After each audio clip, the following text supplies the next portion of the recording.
Hello everyone, welcome back to my channel. আজকের ভিডিওতে আমরা আলোচনা করব সোশ্যাল রিসার্চ মেথডের গুরুত্বপূর্ণ কিছু শর্ট প্রশ্ন। কারণ সামনেই তোমাদের পরীক্ষা, বিশেষ করে ক্যালকাটার খুব কাছেই চলে এসেছে পরীক্ষা। তো সেই ক্ষেত্রে লাস্ট মুহূর্তে কিছু গুরুত্বপূর্ণ শর্ট কোশ্চেন আমি আলোচনা করব। এগুলো তোমরা একটু দেখে যেও, ওকে। বিশেষ করে সিইউ, ভিইউ এবং স্টেট ইউনিভার্সিটি অর্থাৎ WBSU, এই তিনটি ইউনিভার্সিটিতেই কিন্তু সোশ্যাল রিসার্চ মেথড আছে, হ্যাঁ। এবং তোমরা এই তিনটি ইউনিভার্সিটির ছাত্রছাত্রীরাই অ্যাকচুয়ালি যারা আছো তারা এই ভিডিওটির শর্ট কোশ্চেনগুলো তোমরা ফলো করতে পারো, ওকে। তো আপাতভাবে আমরা একটা ভিডিও এর উপর গত বছর পরীক্ষার আগে দিয়েছিলাম, যেখানে 10টি শর্ট কোশ্চেন আলোচনা করা আছে। এই 10টি শর্ট কোশ্চেনের ভিডিও তোমরা অলরেডি হয়তো অনেকেই দেখে নিয়েছো, আর যারা দেখোনি তাদের জন্য আমি ডিসক্রিপশন বক্সে লিঙ্ক দিয়ে রাখলাম, সেখান থেকে তোমরা নিয়ে দেখে নিও। আর এই 10টি বাদে আমি আজকের ভিডিওতে আরও বেশ কিছু 15 থেকে 16টা মতো শর্ট কোশ্চেন আলোচনা করতে চলেছি। ভিডিওটা শেষ পর্যন্ত তোমরা দেখো। এবং আরেকটা বিষয় বলে রাখি যে এবছরে কিন্তু আমি গত বছরও বলেছিলাম যে পিডিএফটা অ্যাপসের মধ্যে তোমরা পেয়ে যাবে। অ্যাপস থেকে অনেকেই ডাউনলোড করতে পারোনি, অনেকেই কমেন্ট করে জানিয়েছো যে স্যার অ্যাপসে দেয়নি, কিন্তু অ্যাপসে অলরেডি এটা আপলোডেড আছে। যারা অ্যাকচুয়ালি ডাউনলোড করতে পারোনি তারা প্রসেসটা হয়তো ভুল করেছো, সে কারণে হয়নি। তো এবছরে আমি যেটা ঠিক করেছি যে তোমরা পিডিএফটা পেয়ে যাবে টেলিগ্রাম লিঙ্কে। আর আমি টেলিগ্রামের লিঙ্ক ডেসক্রিপশন বক্সে দিয়ে রেখেছি, তোমরা ম্যাক্সিমাম জন জয়েন করোনি। যারা টেলিগ্রামে জয়েন করে নিও। আর আমি ফার্স্ট কমেন্ট বক্সে পিন করে দিলাম কমেন্টটা, সেখান থেকে তোমরা টেলিগ্রামে জয়েন করে যাও। টেলিগ্রামে জয়েন করলে সমস্ত আপডেট পাবে তোমরা পরবর্তী সেমিস্টারের জন্য। এবং একই সঙ্গে এই যে আজকের আলোচনা হচ্ছে সেই পিডিএফটাও তোমরা টেলিগ্রামে পেয়ে যাবে, ওকে। চলো শুরু করছি। প্রথম কোশ্চেন আজকের, ধারণা, কনসেপ্টস কি? দেখো ধারণা কি, ধারণা বলতে আমরা কি বুঝি? এই ধারণা কথাটির সঙ্গে আমরা পরিচিত। যে কোনো বিষয়ের ক্ষেত্রে আমাদের ধারণা কথাটা আসে। ধারণা হলো একটা পর্যবেক্ষণীয় বিষয় এবং ঘটনাসমূহের বিমূর্তকরণ। ম্যাকলিল্যান্ডের সংজ্ঞা অনুযায়ী ধারণা হলো একটা ভিন্নতর ঘটনাসমূহের সংক্ষেপিত একটা বর্ণনা, মানে যেটাকে বেস করে আমরা ওভারঅল একটা স্টাডি করতে পারি। এর উদ্দেশ্য কি? এর উদ্দেশ্য হলো বিভিন্ন ঘটনাসমূহকে একটি সাধারণ হেডিংয়ের অন্তর্ভুক্ত করে সেই চিন্তাভাবনাকে সহজ করে তোলাই হলো ধারণা। এবং ঘটনাকে সাধারণ জ্ঞানের মাধ্যমে বিবৃত করার ক্ষেত্রে ধারণা অনেক সময় ব্যবহৃত হয়। এমন কোনো ক্ষেত্রলব্ধ জ্ঞান নেই যেখানে কোনো না কোনো অর্থে ধারণা তৈরি হয়েছে। এবার বিজ্ঞানের ক্ষেত্রে বলি যে বিজ্ঞানের প্রতিটা বিষয় কিছু ধারণা গঠন এবং ব্যবহার করে। তার ফলে কি গুরুত্বপূর্ণ যে কোনো সমস্যার অনুসন্ধান সহজ হয়। মানে আমরা আজকে খুব সহজ কথাই বলি যে কোনো একটা বিষয় নিয়ে যদি আমরা স্টাডি করতে চাই, অ্যাট ফার্স্ট আমাদের সেই বিষয় সম্পর্কে একটা ধারণা বা কনসেপ্ট থাকা প্রয়োজন, ওকে। এবং গবেষকরা তাদের গবেষণার ক্ষেত্রে স্বাভাবিক এবং সচেতনভাবে পদ্ধতিবিদ্যার প্রয়োজনে এই ধারণা গঠন করে থাকে, ওকে। চল, এটা গেল 1 নম্বর। এবার আসছি আমরা 2 নম্বর, প্রস্তাবিত বিষয় বা প্রস্তাবনা, প্রপোজিশনস কি? সাধারণভাবে প্রস্তাবনা কি? প্রস্তাবনা হচ্ছে, আমরা যদি একটি বাক্যে বলি যে প্রস্তাবনা বলতে কি বোঝানো হয়, যদি আমরা বলি তাহলে একটি বাক্য যার মাধ্যমে মতামত প্রকাশ অথবা বিচার করা সম্ভব হয়, অর্থাৎ একটা স্টেটমেন্ট বলা যেতে পারে। এবার এই স্টেটমেন্টটা কি? গবেষণার ক্ষেত্রে প্রস্তাবনা হলো ঘটনাসমূহের মধ্যে সম্পর্কের সাধারণীকরণ। মানে স্টেটমেন্টটা কি? ঘটনাসমূহের মধ্যে একটা সম্পর্কের সাধারণীকরণ করে। মনে করো A এবং B দুটি ঘটনা, C, D 4টি ঘটনা। এই 4টি ঘটনার মধ্যে একটা জেনারেলাইজেশন করছে কে? প্রস্তাবনা, ওকে। এবং সমাজতত্ত্বে প্রস্তাবনাকে প্রকল্প হিসেবে বিবেচনা করা হয়। প্রকল্প আমরা কি বলেছিলাম? প্রকল্প হচ্ছে অনুমান। প্রকল্পকে আমরা আরেকটা বাংলা বলে থাকি অনুমান ইংলিশে কি বলে থাকি আমরা? অ্যাজাম্পশন, তাই তো? অ্যাজাম্পশন, তাহলে অ্যাজাম্পশনের তো কোনো জায়গা নেই আমাদের সমাজবিজ্ঞানে, তাই তো? অ্যাজাম্পশনের কোনো ভ্যালিডিটি নেই। তাহলে অ্যাজাম্পশনটা অবশ্যই কি করতে হবে? সত্যতা প্রমাণ করতে হবে। তাহলে ক্ষেত্রলব্ধ গবেষণার মাধ্যমে তার সত্যতা প্রতিপন্ন করা হয়ে থাকে, কারণ এটা যেহেতু অ্যাজাম্পশন, প্রকল্প। কিন্তু প্রস্তাবনা কোনো প্রামাণ্য বৈজ্ঞানিক নীতি হিসেবে গণ্য করা হয় না। মতবাদের মধ্যে সাধারণীকরণ বিষয় দৃশ্যমান হয়, যাকে প্রস্তাবনা বলে। ওকে, তাহলে এটা কিন্তু সাধারণীকরণের বিষয়, একটা ওভারঅল একটা সাধারণীকরণ করা হচ্ছে কোনো একটা বিষয়কে, সেটাকেই প্রস্তাবনা হিসেবে ধরা হচ্ছে।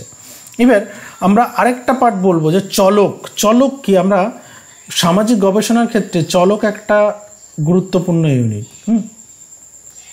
মানে এটাকে ভ্যারিয়েবল বলি বাংলা ইংলিশে, মানে যা ভ্যারি করে। চলক মানে যেটা, যে উপাদানের যে মান, সেই মানটা, যে মানটা অ্যাকচুয়ালি পরিবর্তিত হয়। ওকে, তাহলে চলক গবেষণার একক সমূহের পরিমাপকে বোঝায়। চলক সেই সমস্ত গুণাবলী বা বৈশিষ্ট্যাবলীকে নির্দেশ করে যাদের বিভিন্ন ধরনের মূল্যায়ন রয়েছে। এবং চলক দুই ধরনের প্রথমত বলা যায়, গুণগত আর একটা পরিমাণগত। একটা গুণ বিচার করছে আর একটা পরিমাণ, সংখ্যা বিচার করছে। পরিমাণগত বৈশিষ্ট্যসমূহকে আমরা কি বলি? চলক বলি।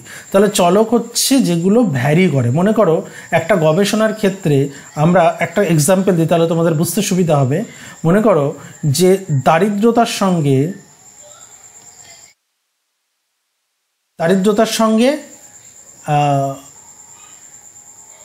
অশিক্ষার একটা কানেকশান আছে, বা মনে করো জনসংখ্যা বৃদ্ধির একটা কানেকশান আছে। তাহলে এই দুটোই কিন্তু চলক। ওকে, যে দারিদ্রতা যত বাড়ছে, জনসংখ্যার পরিমাণ বা জনসংখ্যার বৃদ্ধির পরিমাণ ততই বাড়ছে। এই কানেকশান যদি আমরা দেখাতে চাই, তাহলে এই দুটো হচ্ছে আমার চলক, দারিদ্রতা এবং জনসংখ্যা। বা মনে করো বয়স ভ্যারি করে, এটা একটা চলক। ঠিক আছে, মনে করো ডিস্ট্যান্স, এটা একটা চলক। আমরা চলক নিয়েই 4টি থেকে 5টি কোশ্চেন রেখেছি, যাতে চলক থেকে কোনো প্রশ্ন তোমাদের মিস না হয়। চলো নেক্সট, চলক কয় প্রকার? চলককে গুণগত চলক আর পরিমাণগত চলক আমরা বললাম এখানে।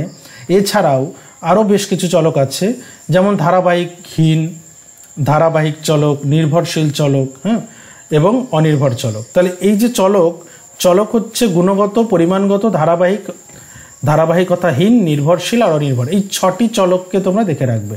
এই 6টি চলকের সংজ্ঞা দেখতে হবে। চলো আমি নেক্সট পার্টে আলোচনা করছি। তারপর এবার আমরা প্রথমটা দেখবো যে ধারাবাহিকতাহীন বা ডিসক্রিট চলক কাকে বলে। ডিসক্রিট কোনটা? দেখো, ধারাবাহিকতাহীন মানে বুঝতেই পারছো, যেখানে কন্টিনিউয়াস ধারাবাহিকতার অভাব, অর্থাৎ পরপর আসে না।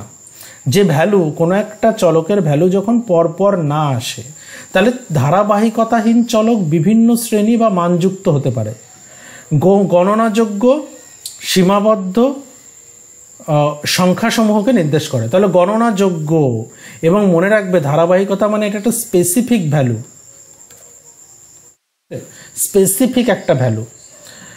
সংখ্যা বা চিহ্নগুলির মাধ্যমে কোনো ব্যক্তি বা বস্তু বা বৈশিষ্ট্যসমূহকে শ্রেণী বিভাজিত করা হয়।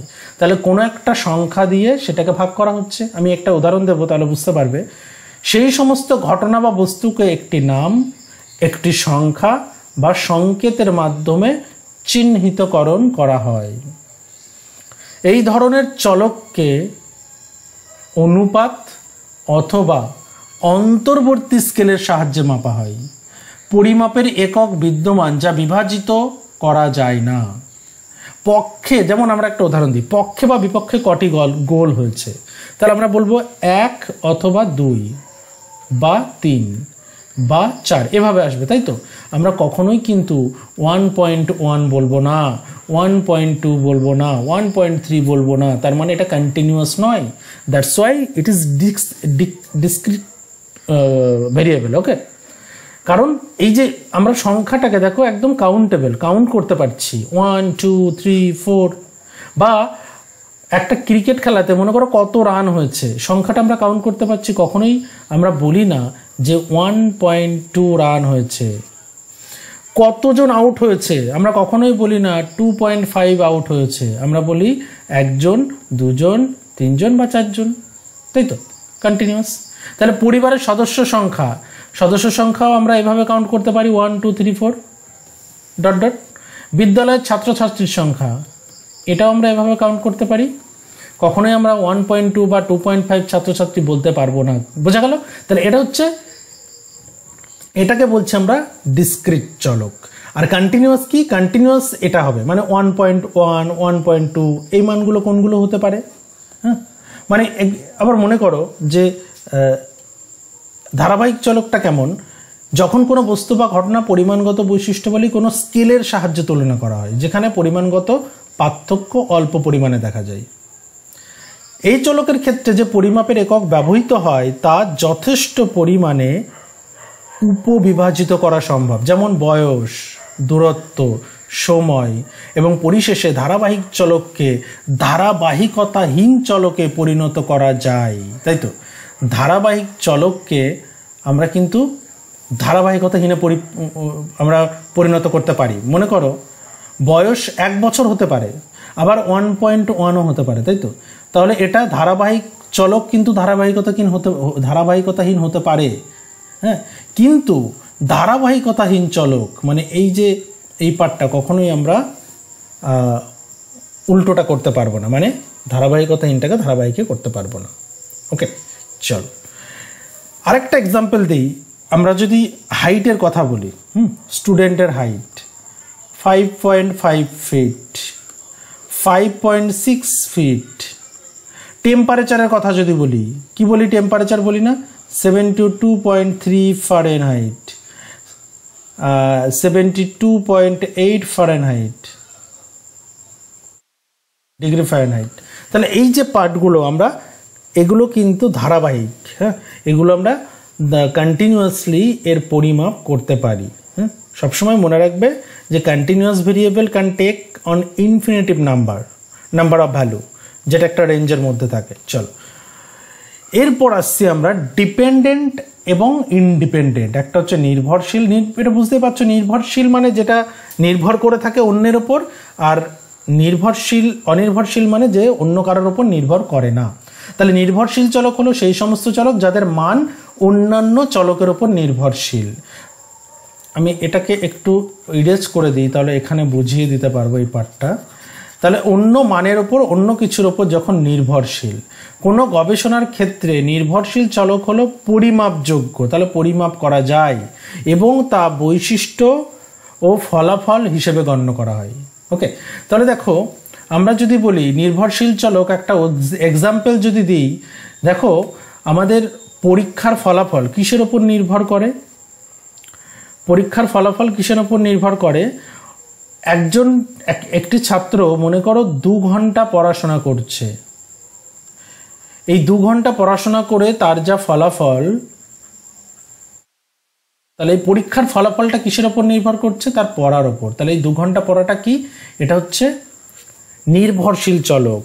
ওকে, তাহলে দেখো এইটাই যদি তার পড়ার যে পার্টটা, যে পড়ার সময়টা যদি 3 ঘন্টা করে, তাহলে ফলাফল ভালো হবে। ওকে, তাহলে বুঝতে পারছো যে আমরা বলতে পারি যে amount of time spent studying, যতটা সময় সে ব্যয় করছে, এটা হচ্ছে এই যতটা সময় ব্যয় করছে এটা হচ্ছে ইন্ডিপেন্ডেন্ট।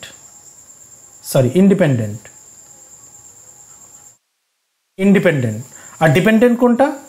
ফলাফল। পরীক্ষায় কত স্কোর হচ্ছে সেটা ডিপেন্ড করছে কার ওপর? এই কতটা পড়াশোনা করছে তার উপর। ওকে, তাহলে এক্সাম স্কোরটা কিন্তু ডিপেন্ডেন্ট ভেরিয়েবল, কারণ এক্সামের যে স্কোর বা ফলাফল সেটা ভালো না খারাপ নির্ভর করছে সে কতটা সময় পড়ছে তার উপর। পরিষ্কার? তাহলে এটা থেকে কিন্তু তোমরা পার্থক্যটাও বুঝে নিতে পারবে। অপরপক্ষে তাহলে কোনো গবেষণার ক্ষেত্রে অনির্ভর চলক হলো পরিবর্তনীয় অবস্থা, যার মাধ্যমে অনুসন্ধানের একক সমূহ প্রকাশিত হয়। এই পরিপ্রেক্ষিতে অনির্ভর চলককে উদ্দীপক চলক মনে করা হয় এবং এই চলকের ফলাফল অনুমান করার ক্ষমতার জন্য অনুমানকারী চলক হিসেবে গণ্য করা হয়। ওকে, চলো এরপর আসছি এই দুটোর পার্থক্য। এই দুটোর পার্থক্য যদি আমরা বলি, নির্ভরশীল আর অনির্ভরশীল চলক দুটোই কিন্তু গবেষণার ক্ষেত্রে গুরুত্বপূর্ণ। চলক দুটির মধ্যে সম্পর্ক হলো নমনীয় এবং পরিবর্তনীয়। সাধারণভাবে এদের সম্পর্ক একমুখী, কিন্তু কখনো কখনো দ্বিমুখীও দেখা যায়। নির্ভরশীল চলককে গবেষক সরাসরি নিয়ন্ত্রণ করতে পারে না। পারে কি? আজকে মনে করো পরীক্ষার ফলাফল, এটা হলো পরীক্ষার ফলাফল, কি বললাম? নির্ভরশীল চলক। এটাকে সরাসরি নিয়ন্ত্রণ করা যায় না। এটাকে নিয়ন্ত্রণ করছে কে? এই কতটা সময় স্টাডি করেছে সেটা পরীক্ষার ফলাফলকে কন্ট্রোল করছে, তাই না? তাহলে কখনোই নির্ভরশীল চলককে আমরা নির্ভরশীল চলক অনির্ভরশীল, তাহলে নির্ভরশীল চলককে গবেষক সরাসরি নিয়ন্ত্রণ করতে পারে না। গবেষণা ক্ষেত্র অনুযায়ী নির্ভরশীল চলক অনির্ভরশীল চলকে রূপান্তরিত হয়। তাহলে এটা হচ্ছে নির্ভরশীল, ওকে, নির্ভরশীল চলক কি হয়, অনির্ভরশীল চলকে কিন্তু রূপান্তরিত হয়। তবে ভৌতবিজ্ঞানের ক্ষেত্রে আমরা যেটা বলি যে গবেষণার পরিমণ্ডল যাই হোক না কেন, তিনটি প্রাথমিক বৈশিষ্ট্যকে আমরা চলক হিসেবে গণ্য করা হয়, যেমন সময়, স্থান। তাহলে তিনটি প্রাথমিক বৈশিষ্ট্যকে আমরা অনির্ভর চলক হিসেবে গণ্য করি। সময় হচ্ছে একদম স্বাধীন, স্পেস বা মধ্যাকর্ষণ টান, এগুলো দেখো, এগুলো কিন্তু স্বাধীন, এগুলো হচ্ছে স্বাধীন চলক, অনির্ভর, এ কারোর ওপর নির্ভর করে না। কিন্তু সমাজবিজ্ঞানের ক্ষেত্রে এরকম দেখা যায় না, যদিও কিছু বৈশিষ্ট্য যেমন বুদ্ধিবৃত্তি, লিঙ্গ, জাতি, এগুলো সর্বদাই অনির্ভর চলক, এগুলো আমাদের কন্ট্রোলে নেই। অনির্ভর চলকসমূহকে গবেষক সরাসরি নিয়ন্ত্রণ করতে পারে, এটাগুলো আমাদের কন্ট্রোলে আছে, গবেষক নিয়ন্ত্রণ করতে পারে, কিন্তু নির্ভরশীল চলকের ক্ষেত্রে সম্ভব হয় না। যে নির্ভর করছে অন্যের ওপর সেটা গবেষক কিছু করতে পারবে না, কিন্তু যেটার অনির্ভর চলক সেটা গবেষক করতে পারে। আজকে মনে করো যে আমি যদি আমার চলক দেখি 3 ঘন্টা ধরে, যে 3 ঘন্টা পড়াশোনা করছে এমন ছাত্রছাত্রীদের রেজাল্ট কেমন হচ্ছে পরীক্ষায় দেখব, করতে পারি, এটা হচ্ছে আমার অনির্ভর চলক হিসেবে আমরা রাখতে পারি, এটা আমাদের কন্ট্রোলে রয়েছে। কিন্তু নির্ভরশীল চলক এই 3 ঘন্টার ওপর বেস করে তার যে ফলাফল, এই ফলাফলটা কিন্তু গবেষকের নিয়ন্ত্রণে নেই। ওকে, চলো এরপর আসছি আমরা কনফাউন্ডিং বা বিভ্রান্তিমূলক চলক।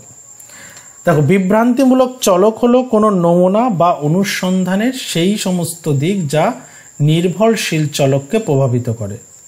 তাহলে এই বিভ্রান্তিমূলক চলক কি নির্ভরশীল চলককে প্রভাবিত করে, সেই প্রভাব অনির্ভর চলকের প্রভাবসমূহের সঙ্গে একটা বিভ্রান্তি সৃষ্টি করতে পারে। আচ্ছা, বিভ্রান্তিমূলক চলক কয় প্রকার, কি কি? একটা হচ্ছে মধ্যবর্তী চলক আর একটা বহিরাগত চলক। মধ্যবর্তী চলক কি, কিছু চলক আছে যেগুলো সরাসরি নিয়ন্ত্রণ বা পরিমাপ বা মেজর করা যায় না, কিন্তু ফলাফলের ওপর তাদের গুরুত্বপূর্ণ প্রভাব বজায় থাকে। ওকে, এই ধরনের রূপান্তরিত চলকসমূহ কারণ ও ফলাফলের মধ্যবর্তী ক্ষেত্রে অবস্থান ও অনুপ্রবেশ করে। আর বহিরাগত কোনটা? বহিরাগত মানে অনিয়ন্ত্রিত চলক, আর এই ধরনের চলক হলো অনিয়ন্ত্রিত চলক এবং গবেষক সেগুলোকে নিয়ন্ত্রণ করতে পারে না।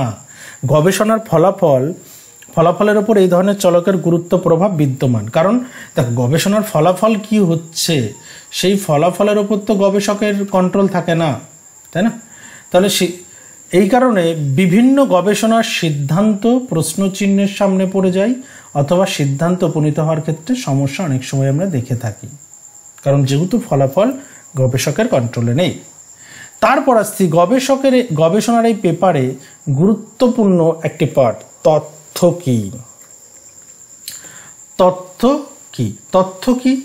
তথ্য বলতে সামাজিক ঘটনা অধ্যয়ন ও বোঝার জন্য পদ্ধতিবিদ্যা, গবেষণা পদ্ধতি ও পর্যবেক্ষণের মাধ্যমে সংগৃহীত তথ্যকে বোঝায়। এতে সমীক্ষা, সাক্ষাৎকার, পরীক্ষা নিরীক্ষা, পর্যবেক্ষণ বা অন্যান্য বিভিন্ন গবেষণা কৌশল থেকে প্রাপ্ত পরিমাণগত তথ্য বা গুণগত তথ্য উভয়ই কিন্তু রয়েছে। অর্থাৎ কি, তথ্য এই যে এগুলোর মধ্যে দিয়ে আমরা তথ্য সংগ্রহ করি, সমীক্ষা, সাক্ষাৎকার, পরীক্ষা নিরীক্ষা, পর্যবেক্ষণ, তথ্য, এগুলো কিন্তু তথ্য সংগ্রহের পদ্ধতি। ওকে, সমাজবিজ্ঞানের তথ্য সমাজের মধ্যে নিদর্শন, তার প্রবণতা এবং সম্পর্ক শনাক্ত করতে বিশ্লেষণ করা হয়, যা গবেষক কি করে, গবেষকদের ব্যক্তি ও গোষ্ঠীর মধ্যে সামাজিক আচরণ, নিয়ম, মূল্যবোধ, মিথস্ক্রিয়া ইত্যাদি সম্পর্কে একটা ধারণা পেতে সাহায্য করে। তাহলে তথ্য কিন্তু সামাজিক গবেষণার সবচেয়ে গুরুত্বপূর্ণ উপাদান। তথ্য ছাড়া আমরা সমাজের কোনো কিছুই বুঝতে পারবো না। এবার এই তথ্য সংগ্রহ করা হয় একটা গুরুত্বপূর্ণ একটা মেথড, সেটা হচ্ছে মুখোমুখি সাক্ষাৎকার, যেটাকে আমরা বলে থাকি ফেস টু ফেস ইন্টারভিউ। এই ফেস টু ফেস ইন্টারভিউ কি? একটি মুখোমুখি সাক্ষাৎকার হলো গুণগত গবেষণা। মনে রাখবে এটা হচ্ছে কোয়ালিটেটিভ, তোমাদের কোয়ালিটেটিভ কোয়ান্টিটেটিভ আছে, এটা হচ্ছে কোয়ালিটেটিভ গবেষণা। ওকে, তাহলে একজন গবেষক তথ্য সংগ্রহের জন্য সরাসরি অংশগ্রহণকারীদের সাথে যোগাযোগ করেন, মানে গবেষক একদম ফেস টু ফেস যারা রেসপন্ডেন্ট তাদের থেকে ডেটা কালেকশন করবেন। একটি মুখোমুখি সাক্ষাৎকারের একটি তথ্য সংগ্রহের কৌশল হিসেবে সংজ্ঞায়িত করা যেতে পারে। তাহলে মুখোমুখি সাক্ষাৎকারকে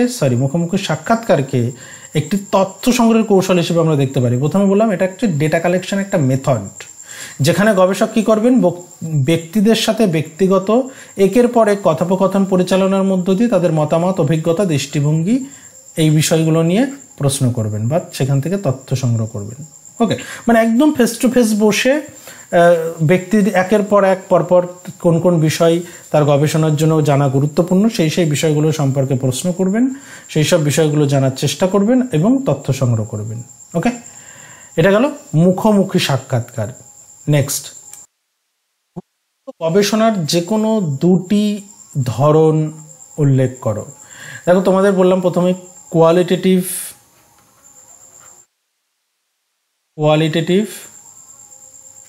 এবং কোয়ান্টিটেটিভ, এই দুটো পার্টি তোমাদের আছে। সেক্ষেত্রে কোয়ালিটেটিভ কি, গুণগত গবেষণা কোনগুলোর মধ্যে দিয়ে হয়? এথনোগ্রাফি, পার্টিসিপেন্ট অবজারভেশন বা কন্টেন্ট অ্যানালিসিসের কথা আমরা বলতে পারি। ওকে, আর কোয়ান্টিটেটিভ কোনটা? সার্ভে রিসার্চকে আমরা কোয়ান্টিটেটিভ বলতে পারি। এবার আসছি প্রকল্প আর বক্তব্যের মধ্যে পার্থক্য। আমরা উপরে বক্তব্য বললাম এবং বক্তব্য পড়তে গিয়ে বা প্রপোজিশনস বা প্রস্তাবনা পড়তে গিয়ে আমরা দেখলাম যে মোটামুটি প্রকল্পের মতোই এটা, কিন্তু একটু পার্থক্য আছে। একটি হাইপোথিসিস বা প্রকল্প পরীক্ষাযোগ্য বিবৃতি, যা ভবিষ্যৎবাণী যা দুই বা ততোধিক চলকের মধ্যে সম্পর্ক প্রস্তাব করে, একটা সম্পর্ক দেখায়। এটি বিদ্যমান তত্ত্ব বা পূর্বের পর্যবেক্ষণের উপর ভিত্তি করে প্রণয়ন করা হয়। মানে একটা প্রকল্প আমরা কিভাবে তৈরি করি, যা থিওরি আমাদের রয়েছে সেই থিওরির ওপর বেস করে বা আমাদের কাছে যে ডেটা আছে পূর্ববর্তী গবেষণার যে ডেটা, সেই ডেটার ওপর বেস করে আমরা হাইপোথিসিস বিল্ড আপ করি। পরীক্ষামূলক গবেষণাকে গাইড করতে ব্যবহৃত হয় এবং হাইপোথিসিসগুলি সাধারণত ঘোষণামূলক বিবৃতি হিসেবে লেখা হয় তাতে, এবং তাদের বৈধতা নির্ধারণের জন্য অভিজ্ঞতামূলক করা হয়ে থাকে। ওকে, তার ফলে কি বিবৃতি আর এর মধ্যে প্রস্তাবনা এবং প্রকল্পের মধ্যে একটা পার্থক্য আছে। প্রস্তাবনা কিন্তু একটা বিবৃতি, একটা স্টেটমেন্ট, আমরা প্রথমেই পড়লাম স্টেটমেন্টে কি বলছে, যা ধারণার তাত্ত্বিক সম্পর্ক বা অনুমান প্রকাশ করে।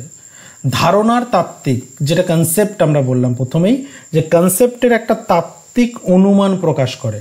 এবার অনুমানের বিপরীতে প্রস্তাবনাগুলি পরীক্ষামূলক গবেষণার মাধ্যমে সরাসরি পরীক্ষাযোগ্য নয়, পরিবর্তে কি তারা অনুমানের বিকাশের জন্য একটা তাত্ত্বিক ভিত্তি প্রদান করে।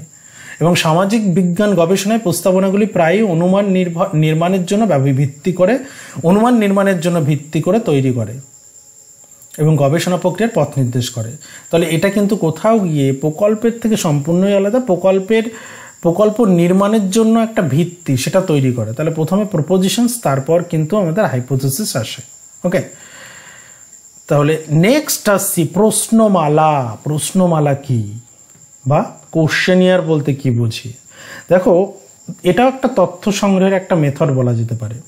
উত্তরদাতার কাছ থেকে নির্দিষ্ট তথ্য সংগ্রহ করার জন্য ডিজাইন করা কাঠামোগত প্রশ্নের একটি সেট নিয়ে গঠিত হলো প্রশ্নমালা।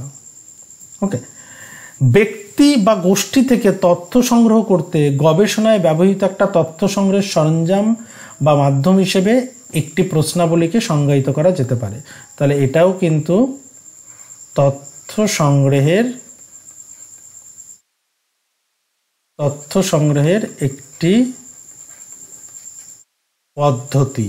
ওকে, এটা কিভাবে হয়? এটা গবেষক কি করে, বাই মেলে বা বাই পোস্টে পাঠানো হতো, বা কোনো একটা কলেজে গিয়ে হয়তো লাইব্রেরি রুমে দিয়ে আসলো 200টি প্রশ্নপত্র, সেগুলো তারা দেখবে, দেখে অ্যান্সার করে আবার গবেষককে ফিরিয়ে দেবেন। ওকে, তাহলে প্রশ্নাবলীকে তাহলে একটা সাধারণ একটা নির্দিষ্ট গবেষণার বিষয়ের সাথে সম্পর্কিত প্রশ্নগুলি নিয়ে গঠিত বিভিন্ন মাধ্যমে পরিচালিত হয়, যেমন কাগজ ভিত্তিক সমীক্ষা, অনলাইন বা মুখোমুখি সাক্ষাৎকার। এক্ষেত্রে কিন্তু আমরা প্রশ্নমালা ব্যবহার করে থাকি। ওকে, এরপর আসছে আরও একটা গুরুত্বপূর্ণ পাঠ, সংখ্যাগত গবেষণা। আমরা এই দুটো দিয়েই শেষ করব, একটা সংখ্যাগত গবেষণা, একটা প্রকল্প। পরিমাণগত গবেষণা পরিমাণগত গবেষণা একটি গবেষণা পদ্ধতি যা সামাজিক ঘটনাকে পরিমাপ বোঝার জন্য সংখ্যাসূচক তথ্যের পদ্ধতিগত সংগ্রহ বা বিশ্লেষণ জড়িত হয়। অর্থাৎ খুব সহজ কথায় বলতে গেলে যেখানে সংখ্যাকে গুরুত্ব দেওয়া হয়। এই পদ্ধতিটি একটি বৃহৎ নমুনা আকার থেকে তথ্য সংগ্রহ করার জন্য বিভিন্ন কৌশল যেমন জরিপ, সার্ভে, পরীক্ষা এবং বিষয়বস্তু বিশ্লেষণ, কন্টেন্ট অ্যানালিসিস ব্যবহার করে এবং গবেষণার বিষয় বা প্রশ্ন সম্পর্কে উদ্দেশ্যমূলক সাধারণীকরণের সিদ্ধান্তগুলি পরিসংখ্যানগত পদ্ধতি ব্যবহার করে তথ্য বিশ্লেষণ করা হয়। এটা গেল আমাদের সংখ্যাগত গবেষণা। সংখ্যাগত গবেষণায় কিন্তু সংখ্যাকে বেশি প্রায়োরিটি দেওয়া হয়, মানে পার্সেন্টেজটাকে বেশি প্রায়োরিটি দেওয়া হয়। এখানে কিন্তু আমরা তার বিষয়ে আলোচনা করি না। এবং লাস্টলি আসছি আমরা হাইপোথিসিস কাকে বলে।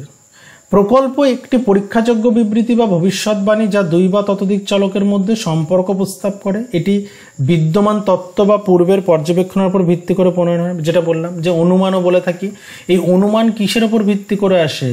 পূর্বের গবেষণা থেকে। ওকে, এবং পরীক্ষামূলক গবেষণাকে গাইড করতে ব্যবহৃত হয়। এবং হাইপোথিসিসগুলি সাধারণত ঘোষণামূলক বিবৃতি হিসেবে লেখা হয় এবং তাদের বৈধতা নির্ধারণের জন্য অভিজ্ঞতামূলক করা হয়। মানে বৈধতা নির্ধারণ করতে হয়, প্রমাণ করতে হয় পরীক্ষার মধ্য দিয়ে। ওকে, সো দ্যাটস অল। আজকে মোটামুটি যতগুলো শর্ট কোশ্চেন আসার মতো টোটাল আমরা 15টা কোশ্চেন আলোচনা করলাম আজকে।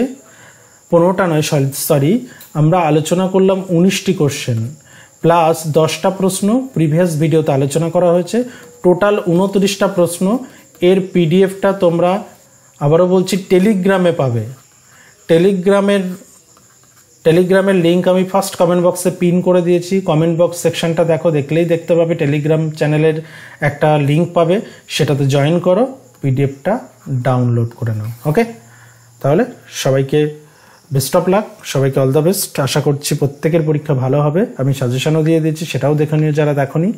দেখা হচ্ছে খুব শীঘ্রই পরের ভিডিওতে। শেষ করছি আজকে এখানেই।